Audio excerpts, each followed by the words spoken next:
That might be your data for real. It says, See? there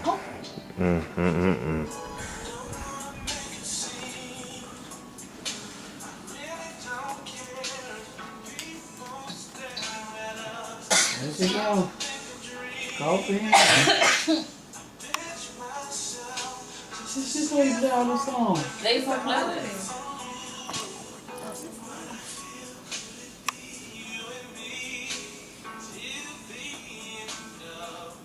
Good evening.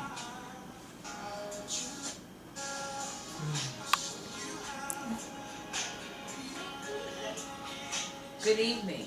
As we sit and listen to those songs and we see pictures of others' big day, we've all had dreams of our big day. We've all had dreams of where it would take place, how our proposals would happen, what our dreams of that day would actually be.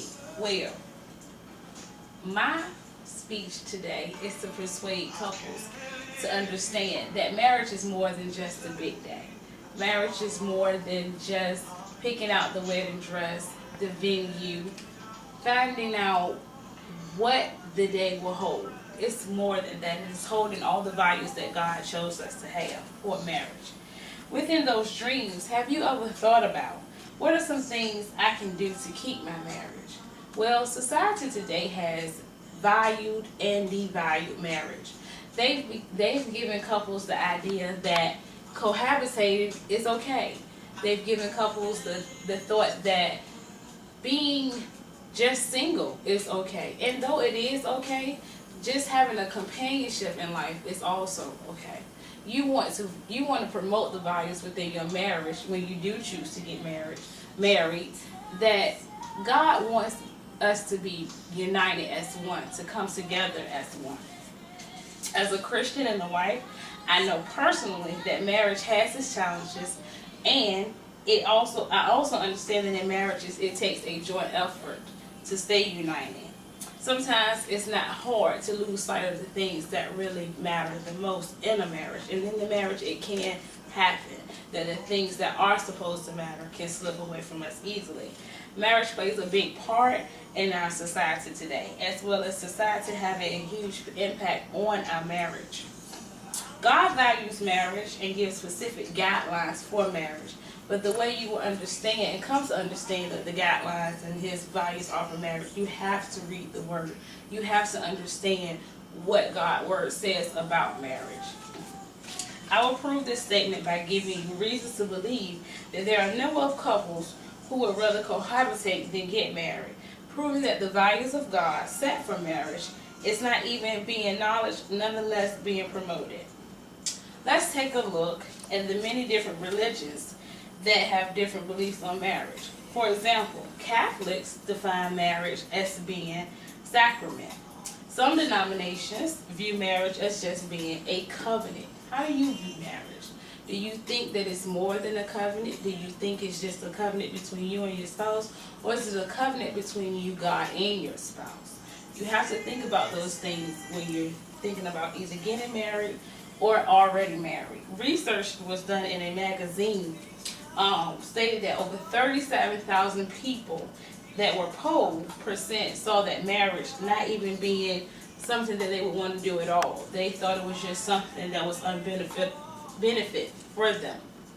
So today we think about if it's unbenefit for you just to not be married, but it's convenient for you to be cohabiting with each other, are you really promoting the things that God made for marriage to be? Society influences our views on what makes a successful marriage. Society feels that belief that love should prevail among all things is ignoring the fact that there are some skills required to build a good and healthy marriage. Many people in our society believe that the average family consists of a father, a mother, a child, and maybe another sibling involved. But marriage is more than just building a family. Is more than just having just the mother and the father in the home.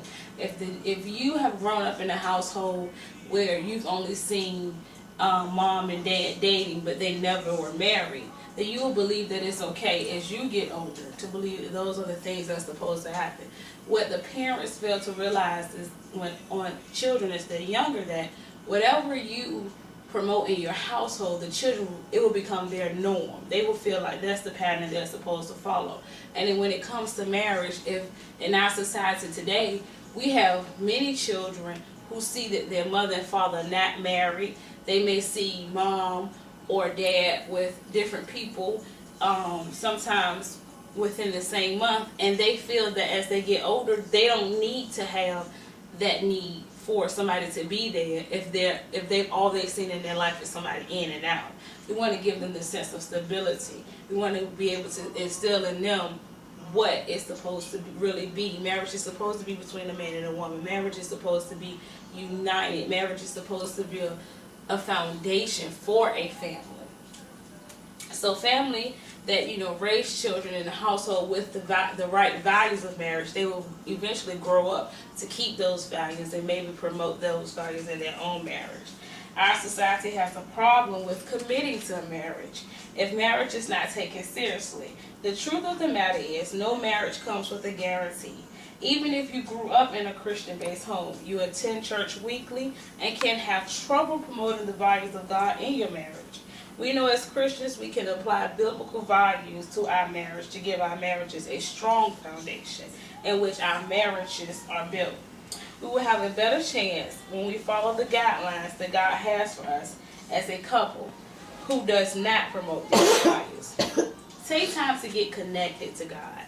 Take time to learn what He expects for a marriage to be.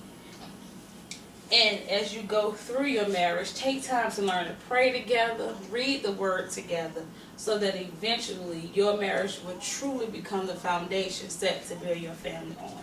I hope that in this speech you found something that will help you become united in your marriage. If you're not already married, take the time to find out who your partner is. If y'all will be a person that can pray together, if you are a person that can come together, so that eventually when you do get married, you're promoting the values of God. Again, I thank you for your time and your listening ear.